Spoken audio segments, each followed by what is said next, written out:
Okay, so I'm going to take this minute to explain a couple things about the London Underground with this map here. Well, first of all, when I showed up at the airport, they said, well, rather than wait for like over an hour for the next shuttle bus or pay like £70 for a taxi cab, you could just pay £6 and ride the Underground, and it'll take you pretty much right to your hotel room. So I hopped onto the tube with my suitcase and backpack, and I followed this blue Piccadilly line up to South Kensington here. And I have to confess that I had a bit of a sophomore giggle in between, sincerely enjoying the people watching experience and seeing a bit of the outskirts of London when we rose up above ground level.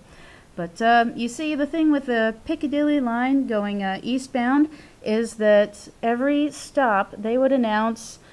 the last stop going eastbound, and they would say Piccadilly line now servicing Cockfosters.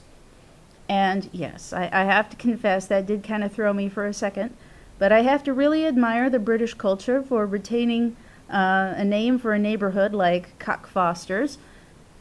because once upon a time that was probably a very legitimately okay sounding town name, and it's just that the English language has changed and morphed over the years, and until we got to the point where it kind of makes people giggle like teenagers now. But that may just be the difference between British town naming culture and American town naming culture. Because, I mean, really, I can imagine when the American settlers started naming towns as they moved further and further west, they might have tried to come up with the best kind of name that they could for their town, and I can just imagine somebody saying, "No, we will not name our town Cockfosters, nor will we give it a name like Ramsbottom.